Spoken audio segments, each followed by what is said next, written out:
set you free, bringing the light for all to see. No more tunnels, no more fear. Trump Gaza is finally here. అందరికీ shalom. నేను రబ్బీ doctor ఇత్సాక్ షపీరా. అర్ధరాత్రైనప్పటికీ నేను కొన్నిసార్లు ప్రత్యక్ష ప్రసారం చేస్తున్నాను. ప్రభువు నా హృదయంపై ఉంచిన భారాన్నో, వ్యాకులతనో లేదా వాక్యములోని ఒక మాటను మీతో పంచుకోవడానికి. ఈరోజు కొన్ని క్షణాల క్రితం ఒక వీడియో విడుదలైంది. అది హాస్యాస్పదమైన AI వీడియో. కానీ ఈ వీడియో నా ఆత్మలో ఇప్పటికే అందుకున్న ఒక ముఖ్యమైన విషయాన్ని బయలుపరుస్తుంది. నేను దీనిని బట్టి ఆందోళనగా ఉన్నాను. మీరు మీ హృదయాన్ని పరిశీలిస్తే మీరు ఆందోళన చెందుతారని నాకు ఖచ్చితంగా తెలుసు.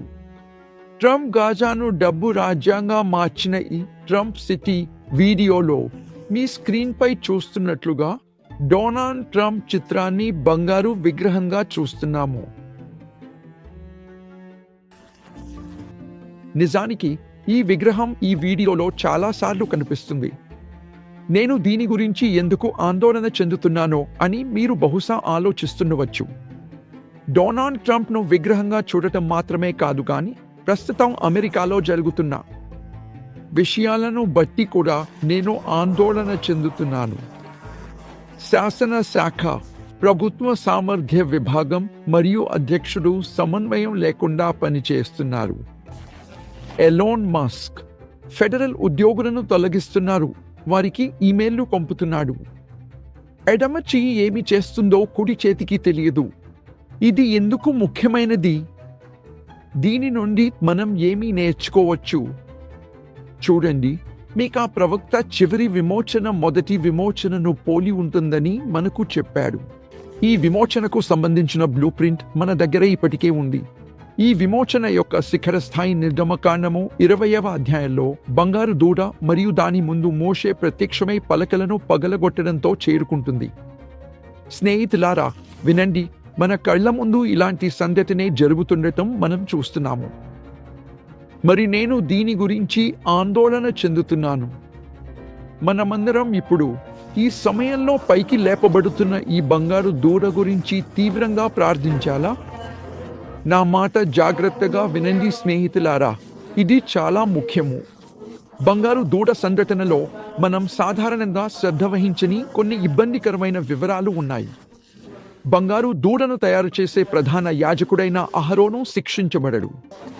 అతను ఇశ్రాయేలు ప్రధాన యాజకుడు అవుతాడు. ఎవరూ ఈ ప్రశ్న అడగరు, అతను ఎందుకు శిక్షించబడటం లేదు మరియు ఇశ్రాయేలు ప్రధాన యాజకుడిగా ఎలా అయ్యాడు అని.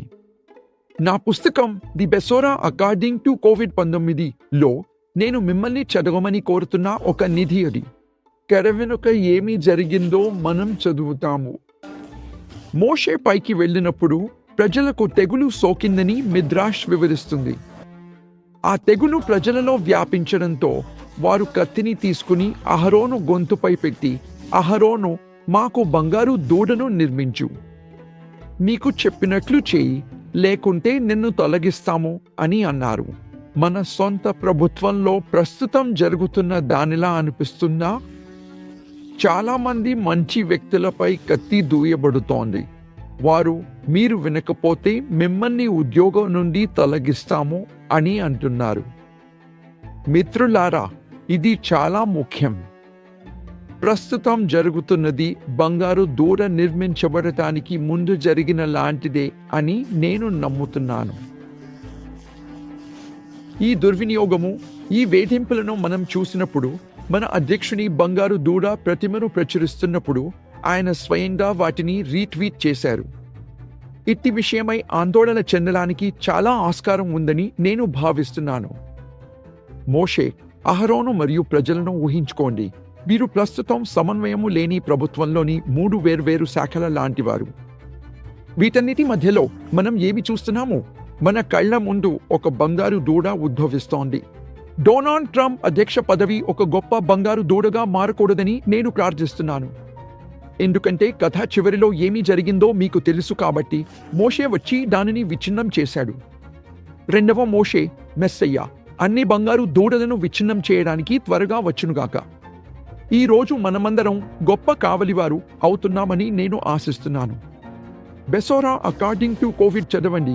ఈ గొప్ప కావలివానిగా ఉందండి. దేవుడు మీ అందరినీ ఆశీర్వదించునుగాక. షలోం.